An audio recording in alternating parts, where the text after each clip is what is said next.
போதைப் பொருட்களற்ற சமூகத்தை உருவாக்க அடியெடுத்து வைப்போம். Be a part of the movement for a drug-free society. Essendon Marathon. Register now. GT Holidays, South India's #1 travel brand. You know you are special when you're with GT Holidays. லாபம் ஈட்டி தரக்கூடிய படங்கள் அப்படின்னா அது விஜய் அவர்களோட, ரஜினிகாந்த் அவர்களுடைய படங்கள் தான். இப்போ ரெண்டு பேருமே இப்போ ரேஸ் இல்லை அப்படிங்கும்போது அரசியல் என்பது ஓவர் நைட்டில் நம்ம வந்து பாக்ஸ் ஆஃபீஸ் சக்ஸஸ் ரெண்டு படம் ஜெயிச்சுட்டா நம்ம வந்து பெரிய ஸ்டாராக இல்லை, அது நடக்காது. அட்டென்ஷன் கிடைக்கும். அட்டென்ஷன் வேறு, கன்வெர்ட்டிங் இன்டு ஓட்டர்ஸ் வேறு. விடாமுயற்சி அஜித் அவர்களுடைய படம். பெரிய படம்னாலே இங்கே எப்படின்னா பெரிய ஆர்டிஸ்ட் நடித்த படம் தான் பெரிய படம். விஜய் சார் இருக்கணும், இல்லை அஜித் சார் இருக்கணும்.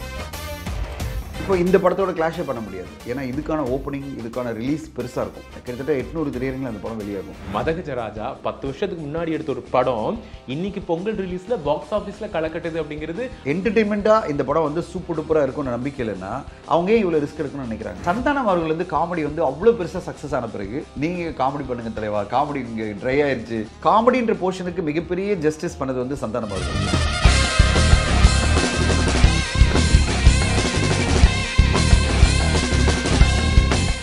ஹாய், வணக்கம் and welcome to Nakkeeran studio. நான் Ramkumar. Very happy to welcome sir. Thank you. எப்பவுமே அதான் சார், உங்ககிட்ட வரும்போது நிறைய சினிமா சார்ந்த சின்ன சின்ன விஷயங்கள் உங்ககிட்ட பேசுகிறோம்னு நினைப்போம். ஸோ அது மாதிரி சின்ன சின்ன விஷயங்கள் உங்களோட நாங்கள் டிஸ்கஸ் பண்ணணும்னு ஆசைப்படுறோம். விடாமுயற்சி அஜித் அவர்களுடைய படம் மகிழ் திருமணி அவர்களுடைய இயக்கத்தில் லைக்கா ப்ரொடக்ஷன் சார்பாக வெளியாகுது. பெரிய எதிர்பார்ப்போட வருது. உங்களுக்கே வர வேண்டிய படம். இன்றைக்கி வந்து அது தள்ளி போனாலும் மிகப்பெரிய எதிர்பார்ப்பில் வந்திருக்கு. இப்போ பார்த்தீங்கன்னா அதோட ட்ரெய்லர் வந்த பிறகு பெரிய எதிர்பார்ப்பு, அது பிறகு அந்த பாடல்கள் வந்த பிறகு இன்னும் பல மடங்கு கூடிச்சு அந்த படத்துக்கு. இப்போ ஒரு பொங்கலுக்குன்னு பார்த்தீங்கன்னா ஒரு பெரிய படமாக வரல. மதகஜராஜா வந்து பெரிய படமாக ஹிட் ஆயிடுச்சு. ஆனால் பெரிய படம் அப்படின்றது பார்த்தீங்கன்னா அட்வான்ஸ் புக்கிங்லேயே ஒரு வாரம் ஃபுல்லாக அட்வான்ஸ் புக்கிங் ஆகிறது. இப்படி ஒரு பெரிய என்ன சொல்கிறது, டாக் ஆஃப் த வேர்ல்டாக மாறும்ல. வேர்ல்டு வைட் ஒரு பாக்ஸ் ஆஃபீஸ் கலெக்ஷனில் ஒரு பெரிய ரெக்கார்டு கிரியேட் பண்ணோம். அந்த மாதிரி ஒரு படம் வராத போது ஆடியன்ஸ் எல்லாருமே பொங்கலுக்கு ஒரு பெரிய படம் வரலப்பா, நம்மளுக்கு பெரிய படம்னாலே இங்கே எப்படின்னா பெரிய ஆர்டிஸ்ட் நடித்த படம் தான் பெரிய படம். அது எதிர் விஜய் சார் இருக்கணும், இல்லை அஜித் சார் இருக்கணும், இல்லை ரஜினி சார் இருக்கணும், கமல் சார் இருக்கணும், இப்படி தான் அவங்களோட மைண்ட் செட் இருக்கும். அப்படி இருக்கும்போது ஒரு படம் வரலையே அப்படின்ற ஒரு டிசப்பாயின்மெண்ட் இருந்தது. காரணம் வந்து ப்ரொடக்ஷன் ஹவுஸில் ஒரு சில இஷ்யூகளை சார்ட் அவுட் பண்ணணும்னு அவங்க போஸ்ட் ப்ரொடக்ஷன் இஷ்யூ ஏதோ ஸ்டோரி பற்றியெல்லாம் சொல்கிறாங்க. பட் எக்ஸாக்ட் ரீசன் நம்மளுக்கு தெரியாது. அவங்க முதல்ல பொங்கல் வரும் தான் எல்லோரும் எதிர்பார்த்துருந்தாங்க. அட்வர்டைஸ்மெண்ட்டே அவங்க பண்ணிட்டு இருந்தாங்க. திடீர்னு அவங்க 6th February போனது வந்து ஒரு சின்ன ஒரு டிஸ்டர்பன்ஸ் தான் எல்லாருக்குமே. அதனால் பல படங்கள் வந்து 6th வர வேண்டிய படங்கள் 21 போகுது, 14 வர வேண்டிய படங்களும் 21 போகுது. காரணம் என்னென்னா இப்போ இந்த படத்தோட கிளாஷே பண்ண முடியாது. ஏன்னா இதுக்கான ஓப்பனிங், இதுக்கான ரிலீஸ் பெருசாக இருக்கும். இப்போ வந்து ரெட் ஜெயண்ட் அனௌன்ஸ் பண்ணியிருக்காங்க, ரெட் ஜெயண்ட் ரிலீஸ் அப்படின்னு. கிட்டத்தட்ட 800 திரையரங்கில் அந்த படம் வெளியாகும். அப்புறம் எந்த படங்களுக்கு மீதி படங்களுக்கு வாய்ப்பு கிடைக்கும்? ஸோ அதனால் இந்த படங்களுடைய எல்லா போஸ்ட்மெண்ட்டும் எல்லாமே இப்போ வந்து கரெக்டாக ஸ்டேபிள் ஆகிடுச்சு. பார்த்தீங்கன்னா 6ஆம் தேதி விடாமுயற்சி வருது, நம்ம 14ஆம் தேதி யூஸ் பண்ணிக்கிட்டோம், 2 படம் வருது.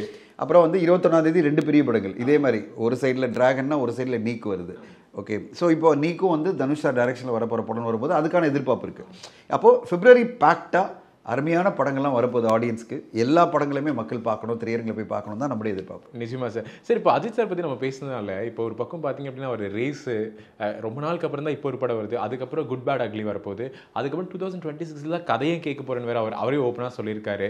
ஸோ இந்த கேப்பில் வந்து ஏன்னா விஜய் சாருமோட கடைசி படம்னு அனௌன்ஸ் பண்ணிட்டாங்க. அப்படிங்கும்போது இந்த தியேட்டருக்கான பிஸ்னஸ் இப்போ விஜய் அஜித் இல்லாத தியேட்டர் பிஸ்னஸ் எப்படி? ஏன்னா நான் பல இன்டர்வியூஸில் தியேட்டர் ஓனர்ஸை மீட் பண்ணும்போது எங்களுக்கான லாபம் ஈட்டி தரக்கூடிய படங்கள் அப்படின்னா அது விஜய் அவர்களோடது, அஜித் அவர்களோடது, ரஜினிகாந்த் அவர்களுடைய படங்கள் தான். இப்போ ரெண்டு பேருமே இப்போ ரேஸ்ல இல்லை அப்படிங்கும்போது தியேட்டர்ஸோட பிசினஸ் எப்படி சார் இருக்கும்? இல்லை, இப்போ 2025 பொறுத்தவரை எந்த பிரச்சனையுமே இல்லை. 2025 எல்லா பெரிய நடிகர்கள் நடிச்ச படங்களும் வருது. ஒரு சைடில் ரஜினி சார் படம் வருதுன்னா கூலி வந்து டெஃபினட்டாக வந்துட போகுது. அடுத்த சைடில் பார்த்தீங்கன்னா கமல் சார் படம் வருது, தக் லைஃப் வருது, விஜய் சாரோட படமாக வருது, 69 வருது, அஜித் சாரோட 2 படம் வருது.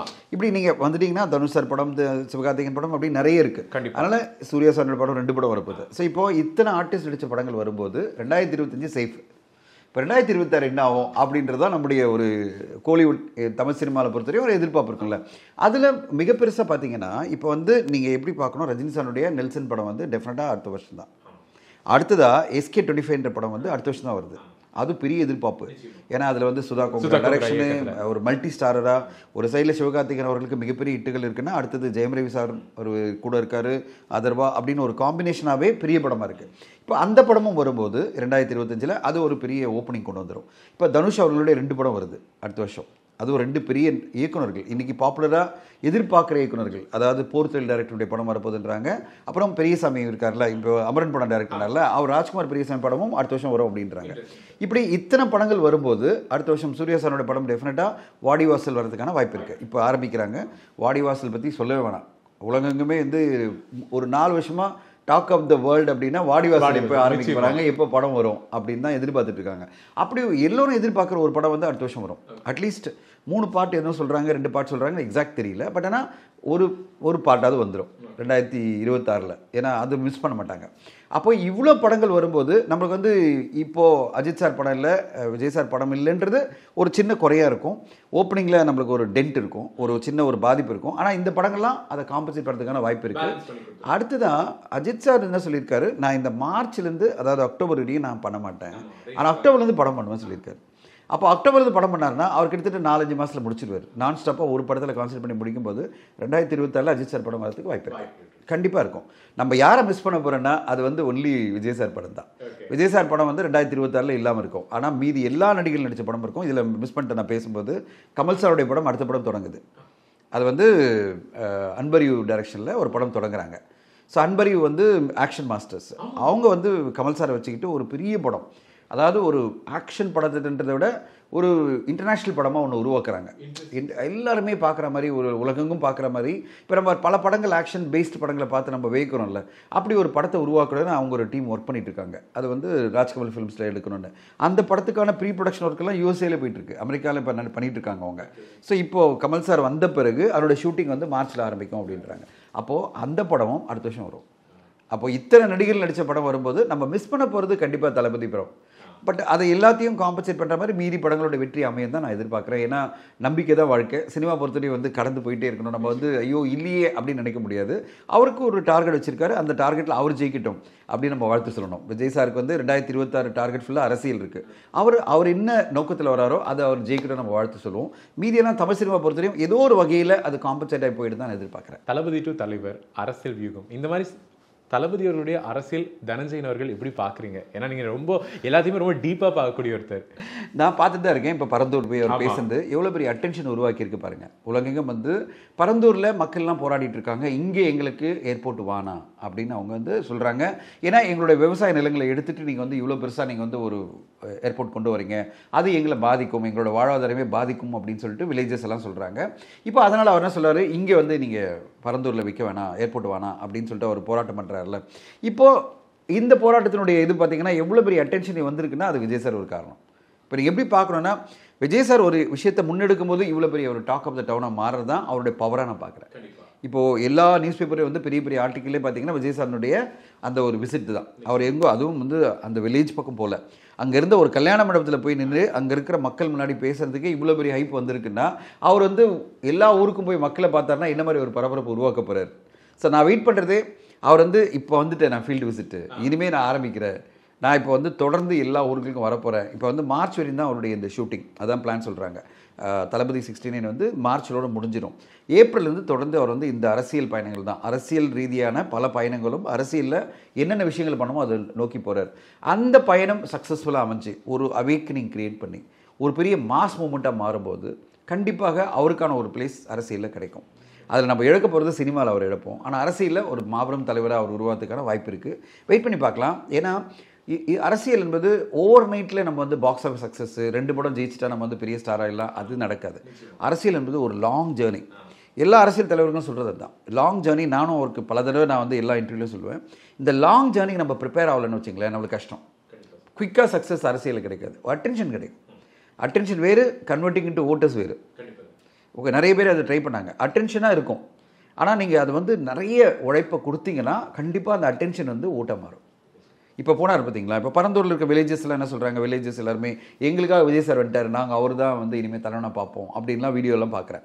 அப்போ பார்க்கும்போது ஒரு பர்டிகுலர் வில்லேஜை நம்மளால் கன்வெர்ட் பண்ண முடியுது இல்லை, அதாவது நம்மளுக்கான ஆதரவாளர்களுக்கெல்லாம் பல பேரை மாற்ற முடியுதுன்ற மாதிரி அவர் எல்லா ஊருக்கும் போகணும், எல்லா கான்ஸ்டிட்யூன்சியும் முதல்ல ஒரு தடவை தன்னை நிலைநிறுத்திக்கும், தன்னை வந்து ஒரு அரசியல் தலைவனாக மாற்றுறதுக்கும் அவர் எல்லா ஊருக்கும் போயிட்டு மக்களோட மக்களாக அவர் இப்போ பேசினார்ல 10 நிமிஷம் அவர் பேசினது அவ்வளோ உணர்ச்சி பூர்வமாகவும் உத்வேகமாகவும் இருந்தது.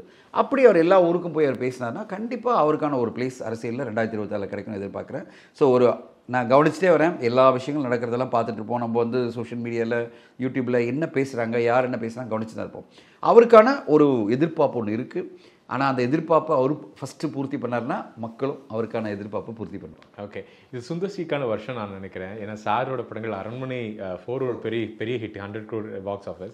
ஆனால் யாருமே எதிர்பார்க்காம மதகஜராஜா 10 வருஷத்துக்கு முன்னாடி, அதாவது அந்த ரீரிலீஸ் ஒரு ட்ரெண்ட் ஆகிட்டு இருந்துச்சு. அது ஒரு பெரிய கலெக்ஷன் ஆச்சு. 10 வருஷத்துக்கு முன்னாடி எடுத்த ஒரு படம் இன்னைக்கு பொங்கல் ரிலீஸில் பாக்ஸ் ஆஃபீஸில் கலக்கட்டுது அப்படிங்கிறது, அதை பற்றி உங்களோட கருத்து என்ன? இல்லை, இந்த இது வந்து நான் ஒரு இப்போலாம் சொல்கிறேன், ரிலீஸ்க்கு முன்னாடி நான் வந்து பல இன்டர்வியூவில் என்ன சொன்னேன், Madha Gaja Raja will become the biggest black Bastar அப்படின்னு நான் சொல்லிட்டேன். எல்லாரும் வந்து இன்னும் இப்படி சுந்தர்சிக்கு வந்து ரொம்ப இது பண்ணுறாரு ஆதரவாளர். ரிலீஸ்க்கு முன்னாடி ஒரு ஃபஸ்ட்டு தந்தி டிவியில் பேசினேன், அது பெரிய வைரலாச்சு. அது பிறகு நிறைய சேனலில் பேசும்போது நான் அதை சொல்லிட்டு இருந்தேன். அதாவது ரிலீஸ்க்கு முன்னாடி, ரிலீஸ் பிறகு எல்லாரும் சொல்லுவாங்க. நான் சொன்னேன் 100% இந்த படம் பிளாக் பஸ்டராக மாறும், அதுக்கான எல்லா விஷயங்களும் இருக்குது. ஏன்னா ட்ரெயிலர்லேயே பல விதமான ஒரு கம்ப்ளீட் என்டர்டெய்னராக சுந்தர்சி அவர்கள் கொடுத்துருக்காரு, அதனால் இந்த படம் ஜெயிக்கும் அப்படின்னு சொன்னேன். என்ன காரணம்னா, இந்த படத்தை எப்படியாவது வெளியே கொண்டு வரணும் சுந்தர்சி சார் முதல்லேருந்து ட்ரை பண்ணியிருந்தார். 12 வருஷமா எந்த அளவு ரிஸ்க் எடுக்க ரெடியாக இருந்தார். அதாவது தன் பணத்தை போட்டு ரிலீஸ் பண்ண ரெடியாக இருந்தார். அது பிறகு விஷால் அவர்கள் என்ன பண்ணார், ஒரு வருஷம் ஃபுல்லாக ட்ரை பண்ணார், இது எப்படியாவது வெளியில் கொண்டு வந்துடலாம் அப்படின்னு சொல்லிட்டு. ஏன்னா அதில் இருக்கிறதே ஃபைனான்ஷியல் இஷ்யூ தான், வேறு எந்த பிரச்சனையும் கிடையாது. கம்ப்ளீட்டாக படம் ரெடி, சென்சர்டு, ஃபைனல் காப்பியே ரெடி, ஜஸ்ட் ரிலீஸ் பண்ண வேண்டியது தான். அப்போ இருக்கும்போது 2013 அதுக்கான ரிலீஸ் அனௌன்ஸ்மெண்ட் பண்ணிவிட்டு அது பிறகு இவங்க தொடர்ந்து ட்ரை பண்ணுறாங்க ப்ரொடியூசர், அவங்களால பண்ண முடியல. அப்போ சுந்தர்சி சாரே தன்னுடைய பணத்தை போட்டு பண்ணணும் அப்படின்னு நினைக்கிறாரு. விஷால் அவர்கள் தன்னுடைய பணத்தை இன்வெஸ்ட் பண்ணி அந்த படத்தை கொண்டு வர நினைக்கிறாரு. அமௌண்ட்டு தான் ஒத்து வரல. அப்போ நான் என்ன நம்பினேன்னா, இவ்வளோ தொழில் நம்பிக்கை இருக்குன்னா அப்போ படத்தில் விஷயம் இருக்கணும்ல. என்டர்டெயின்மெண்ட்டாக இந்த படம் வந்து சூப்பர் டூப்பராக இருக்கும்னு நம்பிக்கை இல்லைன்னா அவங்க ஏன் இவ்வளோ ரிஸ்க் எடுக்கணும்னு நினைக்கிறாங்க, சுந்தர்சி அவர்களோ இல்லை வந்து விஷால் அவர்களோ? அப்போ ஏதோ ஒரு கான்ஃபிடன்ஸ் இருக்குன்னா படத்தில் கண்டென்ட் இருக்குது. அப்போ எனக்கு அந்த நம்பிக்கை இருந்தது. அந்த ட்ரெய்லரை பார்த்தோன்னே அந்த நம்பிக்கை எனக்கு இன்னும் அதிகமாகிடுச்சு. அதை நான் பேசினோடனே சுந்தர்சி சார் எனக்கு கால் பண்ணார்.